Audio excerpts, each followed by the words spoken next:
A9 ನ್ಯೂಸ್ಗೆ ಸ್ವಾಗತ. ನಾನು ರೇಣುಕಾ ಅನೂರೆ. ಎಐಸಿಸಿ ಅಧ್ಯಕ್ಷ ಮಲ್ಲಿಕಾರ್ಜುನ್ ಖರ್ಗೆ ಮತ್ತು ಬ್ಲಾಕ್ ಕಾಂಗ್ರೆಸ್ ಅಧ್ಯಕ್ಷ ಚಂದ್ರಶೇಖರ್ ದಂಡೀನ್ ಅವರ ಜನ್ಮದಿನದ ನಿಮಿತ್ತವಾಗಿ ಜುಲೈ 21ರಂದು 3ನೇ ಉಚಿತ ನೇತ್ರ ಶಸ್ತ್ರಚಿಕಿತ್ಸೆ ಶಿಬಿರವನ್ನು ಹಮ್ಮಿಕೊಳ್ಳಲಾಗಿತ್ತು. ಹೌದು, ಜುಲೈ 21ರಂದು ಜಿಲ್ಲಾ ಅಂಧತ್ವ ನಿಯಂತ್ರಣ ಸಂಸ್ಥೆ, ಯಾದಗಿರಿ ಹುಣಸಗಿ ತಾಲೂಕು ಆರೋಗ್ಯ ಇಲಾಖೆ ಹಾಗೂ ಬೆಂಗಳೂರು ಪ್ರಸಿದ್ಧ ಶಂಕರ್ ಕಣ್ಣಿನ ಆಸ್ಪತ್ರೆಯ ಸಹಯೋಗದಲ್ಲಿ ಉಚಿತ ನೇತ್ರ ಶಸ್ತ್ರಚಿಕಿತ್ಸಾ ಹಾಗೂ ರಕ್ತದಾನ ಶಿಬಿರವನ್ನು ಹುಣಸಗಿ ಯುಕೆಪಿ ಕ್ಯಾಂಪಿನ ನೀಲಕಂಠೇಶ್ವರ ದೇವಸ್ಥಾನದ ಆವರಣದಲ್ಲಿ ಹಮ್ಮಿಕೊಳ್ಳಲಾಗಿದೆ ಎಂದು ಬ್ಲಾಕ್ ಕಾಂಗ್ರೆಸ್ ಅಧ್ಯಕ್ಷ ಚಂದ್ರಶೇಖರ್ ಎನ್ ದಂಡೀನ್ ಅವರು ಹೇಳಿದರು.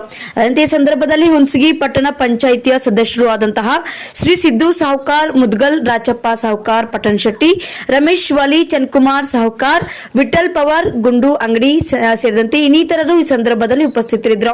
ವರದಿಗಾರರು ರಾಜು ಅವರಾದಿ, A9 ನ್ಯೂಸ್, ಹುಣಸಗಿ.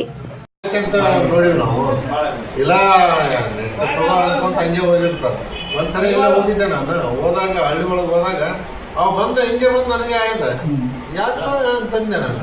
ಸ್ವಲ್ಪ ಕಣ್ಣು ಮಂಜಾಗಿ ಅವ್ರಿ ಅಂತಂದು, ಹೋಗಿ ಇಮಿಡಿಯೇಟ್ ಚೆಸ್ಟ್ ಅಂತ ಅವಾಗಿಂದ ನೆಕ್ಸ್ಟ್ ನಮ್ಮ ಕ್ಯಾಂಪಿಗೆ ನೀ ಕ್ಯಾಂಪ್ ಆದ ಬಾ ಅಂತಂದು ಮಾಡ್ಕೊಂಡ್ರು. ಸಾಕಷ್ಟು ಜನ ನಮ್ಮ ಮುಗಿಸ್ತಾರೆ. ನಾವು ಬೇಡ, ಯಾಕಂದ್ರೆ ನಮ್ಮ ರೈತರೇ ಒಂದು ಕಷ್ಟದಾಗ ಅದಾರ. ಈಗ ಅವರು ಇಷ್ಟು ಇಂಥ ಬರಗಾಲದಾಗ ನಾವು ಅದು ಏನು ಮಾಡ್ಕೊಳ್ಳೋದು ಬೇಡ ಅಂತೇಳಿ ಇದೊಂದು ಕಣ್ಣಿನ ಆಪರೇಷನ್ ಮಾಡಿಸಿ ಅಷ್ಟೇ, ಯಾರಿಗೂ ಆರು ಶಾಲು ಅಂತ ಥರ ಕೊಡ್ರಿ ಅನ್ನೋದು ನಮ್ಮ ಉದ್ದೇಶ. ಅಂದ್ರೆ ಈ ಸಲನೂ ಹುಣಸಿಗೆ